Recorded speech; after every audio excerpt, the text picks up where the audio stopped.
ابھی سردار تنویر الیاس صاحب، یہ جو اعلان یا پاس نامہ آپ کی طرف سے پیش کیا گیا، تو یہ متعدد اعلانات پہلے ہو چکے ہیں، کون سے وزیر اعظم پہ یقین کریں؟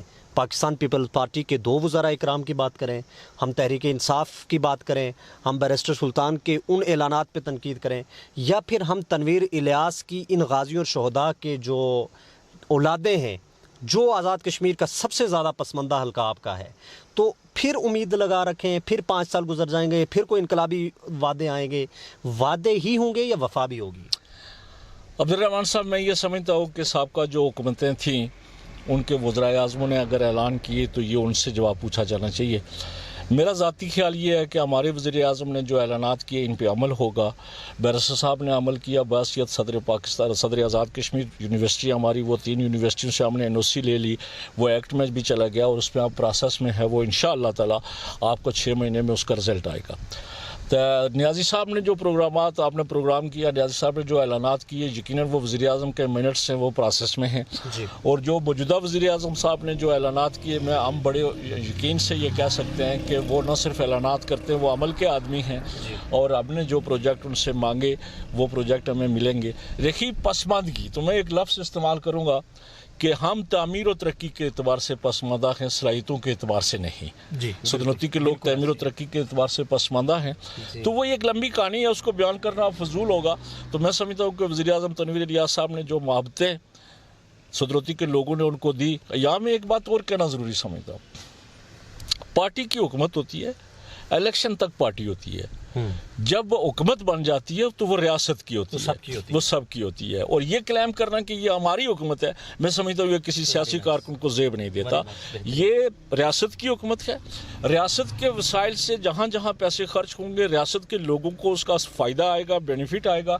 اور میں سمجھتا ہوں کہ جس طریقے سے صدرنوتی کے لوگوں نے اپنے وزیر اعظم کا استقبال کیا، میں جملہ جو صدرنوتی میں بسنے والے لوگ ہیں، جس پارٹی سے ہیں، جس نظریے سے ہیں، ان کا شکر گزار ہوں۔ یہ ہمارے بڑوں کی روایات تھی جس کو ہم نے باقی رکھا ہوا ہے اور یہ باقی رہنی چاہیے۔ سردار صاحب، آخری 1-2 سوال، آخر کیا ہوتا ہے انقلاب کی باتیں کرنے والے، تبدیلی کی باتیں کرنے والے، جب ان کی اپنی حکومتیں ہوتی ہیں، وزیر اعظم صاحب تشریف لاتے ہیں، وزراء اکرام، ان کی تعریفوں میں، القابات میں ہی کیوں وقت گزرتا ہے؟ کیوں نہیں ایسا ہوتا کہ آپ لوگ اتنی سی ہمت کر لیا کریں کہ وہ وزراء اکرام ان کے سامنے یہ نشاندہی کریں کہ جناب آج ہم اس تحصیل یا اس علاقے سے، ہمارا اس حلقے سے تعلق ہے جہاں پہ آپ ہی کی حکومت میں بھی ڈیلیوری کیسز میں خواتین مر رہی ہیں، آج بھی وہی حال ہے کہ جب آپ چوکوں اور چوراہوں میں بیٹھے ہوئے ہوتے تھے ڈاکٹر نجیب کے خلاف کہ یہ علاج نہیں ہو رہا اور ریفر سینٹر ہے، آج بھی ویسا ہی حال ہے، بلڈنگ بن گئی۔ آج کیا آپ وزیر اعظم کو یہ تلخ اور ترش باتیں سمجھانے میں کیوں قاصر ہوتے ہیں اور صرف تعریفوں ہی کے پل آپ لوگ باندھتے ہیں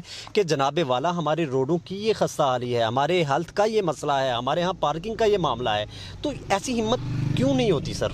آخر کوئی ایک تو باغی کوئی گروپ سامنے آیا کرے اور وزیر اعظم سے تڑپ کے ان لوگوں کے مسائل کیوں نہیں سمجھاتے؟ اور سپاس نامہ بڑے ادبی انداز میں پیش تو کیا جاتا ہے لیکن اس کی اصل حقیقت نہیں بتائی جاتی۔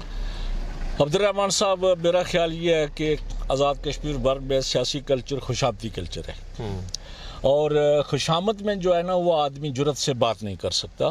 میں جس طرح کا سیاسی کارکن ہوں، میں دوستوں کو یہاں سیاست کے سیاسی کارکنوں کی اس طرح کی تربیت، میں اپنے حلقے کی بات کرتا ہوں، اس طرح کی تربیت نہیں ہو سکی کہ وہ اپنے حقوق کے لیے بجائے خوشامد کے لاجک کے ساتھ یہ کہہ سکیں کہ یہ پسماندگیاں ہیں ہماری۔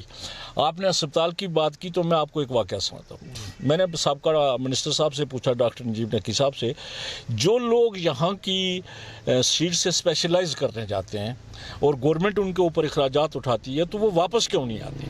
حالانکہ وہ ایک باؤنڈ دیتے ہیں، ایفیڈیوٹ دیتے ہیں کہ میں 5 سال کے بعد جب واپس آؤں گا تو میں اپنی خدمات ریاست کو دوں گا۔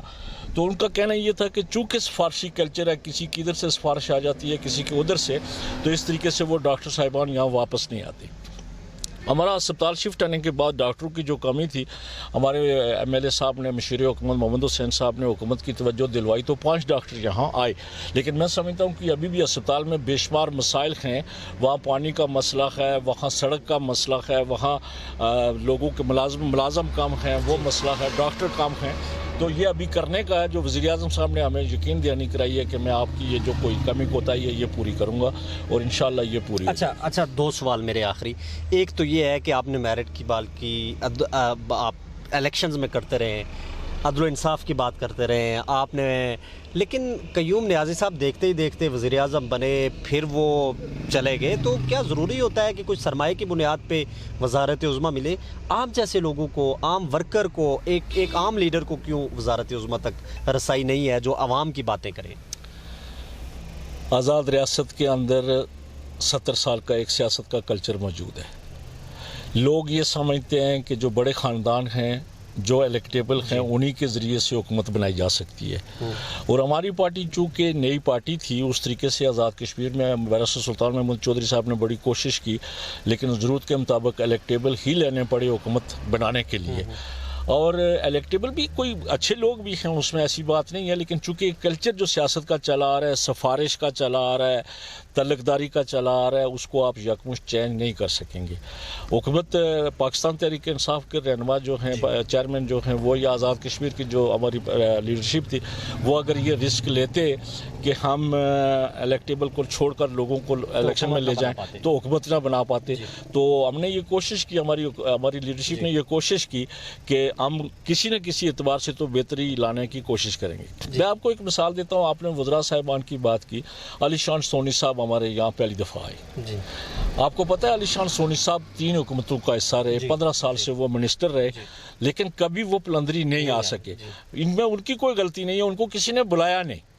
پلندری میں آپ کسی بھی محکمے کے منسٹر کو الگ سے کوئی بلانے کے لیے تیار نہیں ہے، یہ کسی نے کوشش نہیں کی. ہم نے یہ کوشش کی کہ وہ وزیر اعظم صاحب کے ساتھ آئے، یہاں کے مسائل انہوں نے سنے.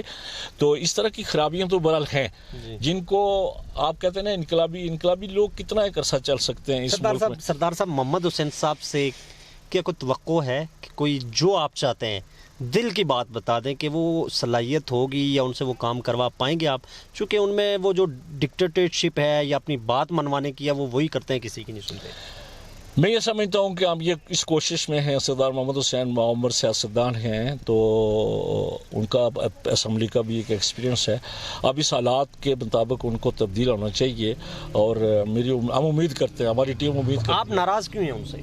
نہیں، ہم ناراض نہیں ہیں. راضی ہو گئے؟ نہیں، میں آپ سے عرض کروں کہ ہمارے اور ان کے درمیان مختلف معاملات پہ اختلاف رائے ہے. دیکھیں نا، سوشل میڈیا کی زینت ہے. صدر آپ تھے ڈسٹرکٹ کے، لیکن حلقے کے، لیکن پتہ ہی ڈسٹرکٹ کے آپ صدر تھے، پتہ ہی نہیں چلا، آپ سے کوئی رائے ہی نہیں مانگی گئی، اور جو آپ کا ایک پارلیمانی نظام ہے اس سے ہٹ کے انہوں نے تنظیم کا اعلان بھی کر دیا. میں سمجھتا ہوں کہ شاید محمد حسین صاحب کی پچھلی پارٹی میں اس طرح کا رواج تھا، تو جب انہوں نے اس طرح کا یہ جو ایک کنونشن، ورکر کنونشن پہ یہاں ڈسٹرکٹ کا پریزیڈنٹ بنانے کی کوشش کی، تو ہم نے جو ان کے اختلاف کیا کہ آپ یہ نہیں کر سکتے، تو انہیں بعد میں ایگری کیا کہ یہاں مجھے اس طرح سے نہیں کرنا چاہیے. ابھی صدر کون ہے، آپ یا پوری آزاد کشمیر کی 10 ڈسٹرکٹس میں کہیں کوئی تنظیم کی آرگنائزیشن ڈسٹرکٹ وائز موجود نہیں ہے، چونکہ ڈیزالو ہو گئی ہیں پارٹیاں، تنظیمیں. اب جب وہ وزیر اعظم اس کا اعلان کریں گے، جو صدر پارٹی بھی ہیں، تو اس کے بعد آرگنائزیشنز بنیں گی اور صدر بنیں گے. جب ہم جائز باتوں پہ صافی حضرات آپ کے خلاف لکھتے ہیں، عوامی مسائل کو اجاگر کرتے ہیں، تو آپ ہمارے دشمن کیوں بن جاتے ہیں؟ ہم سے الگ تھلگ ہو کے کیوں آپ کے رویے کیوں چینج ہو جاتے ہیں؟ ہم یہ سمجھتے ہیں کہ یہ سیاسی تربیت کا فقدان ہے. لوگوں کو، جو لوگ ہمیں تنقید کا نشانہ بنائیں، ہمیں اس پر اپنی اصلاح کرنی چاہیے، بجائے یہ کہ ہم یہ کہیں کہ آپ غلط کر رہے ہیں. آپ چونکہ مختلف چیزوں کی نشاندہی کرتے ہیں، اس میں جو کوئی فرق ہے وہ ہمیں نکالنا چاہیے اور ہمیں اصلاح کرنی چاہیے. تھینک یو سو مچ. ہمارے ساتھ موجود تھے پاکستان تحریک انصاف کے رہنما سردار شاہد صاحب، جن سے ہم نے حالات حاضرہ پہ بات کی. اجازت دیجیے، اللہ نے کے بعد.